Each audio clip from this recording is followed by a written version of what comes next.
అందరికీ హాయ్ అండి. మరో రెసిపీతో మీ ముందుకు వచ్చేసాను. మన దగ్గర టైం లేనప్పుడు మనకు గుర్తొచ్చేది ఎగ్సేనండి. చాలా త్వరగా అయిపోతుంది.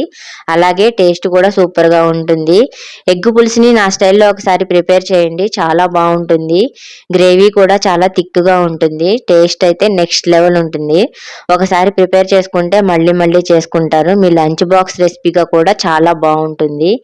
దానికోసం ఒక 5 ఎగ్గుల్ని శుభ్రంగా ఉడకబెట్టి పీల్ తీసుకుని పక్కన పెట్టుకోండి. తర్వాత స్టవ్ పైన గిన్నె పెట్టి కొద్దిగా ఆయిల్ పోసుకుని ఎగ్స్కి నాట్లు పెట్టుకుని ఫ్రై చేసుకోవాలండి.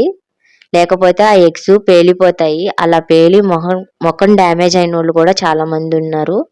దానిలో కొద్దిగా పసుపుని వేసుకుని కలుపుకుంటూ ఫ్రై చేయండి. దూరంగా ఉండి ఫ్రై చేయండి, అది బెటర్. దగ్గరుంటే పేలే అవకాశాలు ఉంటాయి. నాట్లు అయితే కంపల్సరీ పెట్టుకోవాలి. తర్వాత అదే గిన్నెలో కొద్దిగా ఆయిల్ పోసుకుని ఉల్లిపాయలని సన్నగా కట్ చేసుకుని యాడ్ చేసుకోవాలి. ఉల్లిపాయల్లోకి కొద్దిగా సాల్ట్ని వేస్తే త్వరగా కుక్ అవుతాయి మెత్తగా. ఇలా మెత్తగా కుక్ అయిన తర్వాత దానిలోకి అల్లం వెల్లుల్లి పేస్టు, పసుపు, ఉప్పు, కారం, ధనియా పొడి, మెంతి పొడి, జీరా పొడి, కసూరి మేతి, అలాగే 4 పచ్చిమిర్చి చీలికలు కూడా వేసుకుని ఆయిల్లో ఫ్రై చేసుకోండి. ఇవన్నీ కూడా వేసిన ఇంగ్రీడియంట్స్ అన్నీ కూడా ఆ ఆనియన్స్లో కలిసేలాగా కలుపుకుంటూ స్టవ్ని మీడియం ఫ్లేమ్లో పెట్టుకుంటూ కుక్ చేసుకోవాలి. మెంతి పొడి వేయడం వల్ల పులుసు కర్రీస్కి మంచి టేస్ట్ వస్తుందండి. మిస్ చేయకండి, అది చాలా ఇంపార్టెంట్. కలుపుకుంటూ ఫ్రై చేసుకోవాలి, లేకపోతే గిన్నెకి అతుక్కుపోతాయి. ఇవన్నీ ఫ్రై అయిన తర్వాత మసాలాలు దానిలోకి ఒక నిమ్మకాయ సైజ్ అంతా చింతపండుని గుజ్జు తీసుకుని దీనిలోకి యాడ్ చేసుకోవాలి. ఇది కూడా ఒకసారి కలుపుకొని ఆ చింతపండు రసం అంతా కూడా ఒక పొంగు వచ్చేంత వరకు మరిగించుకోవాలి. తర్వాత దీనిలోకి ఒక టమాటాని ప్యూరీ చేసుకుని యాడ్ చేసుకోవాలి. ఈ రెండు కూడా గుజ్జులో కలిసేలాగా కలుపుకొని ఇలా మరిగేంత వరకు కుక్ చేసుకోవాలి. ఇప్పుడు నేను చెప్పేది ఆప్షనల్ అండి.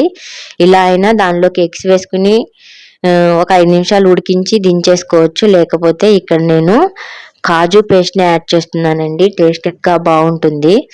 5-6 కాజుల్ని గ్రైండ్ చేసుకుని వాటర్ పోసుకుని గ్రైండ్ చేసుకుని దీనిలో యాడ్ చేస్తున్నాను. టేస్ట్ అయితే చాలా బాగుంటుంది. ఇవన్నీ కూడా గుజ్జులో కలిసేలాగా ఒకసారి పొంగు వచ్చేంత వరకు కుక్ చేసుకుని దానిలోకి మనము ఉప్పు కారం సరిపోకపోతే కొద్దిగా అడ్జస్ట్ చేసుకోవాలండి. ఎందుకంటే పులుసు వేసాం కాబట్టి కొంచెం ఉప్పు కారం తగ్గే ఛాన్సెస్ ఉన్నాయి. తర్వాత దానిలోకి మనం ముందుగానే రెడీ చేసి పెట్టుకున్న ఎగ్స్ని వేసుకుని సిమ్లో పెట్టుకుని మరో 5 నిమిషాలు కుక్ చేసుకుంటే ఈ మసాలాలన్నీ ఎగ్లోకి పడతాయి. అంతేనండి. 5 నిమిషాల తర్వాత స్టవ్ ఆఫ్ చేసుకోవడమే. ఇది చాలా టేస్టీగా ఉంటుంది. ఒకసారి నా ప్రాసెస్లో ఎగ్ పులుసుని ట్రై చేయండి. పిల్లలైతే చాలా ఇష్టంగా తింటారు. అలాగే నా ఈ వీడియో కనుక మీకు నచ్చినట్లయితే ప్లీజ్ ఒక లైక్ చేయండి. అలాగే నా ఛానల్ని సబ్స్క్రైబ్ చేయండి. మరిన్ని మంచి రెసిపీస్తో మీ ముందుకు వస్తాను.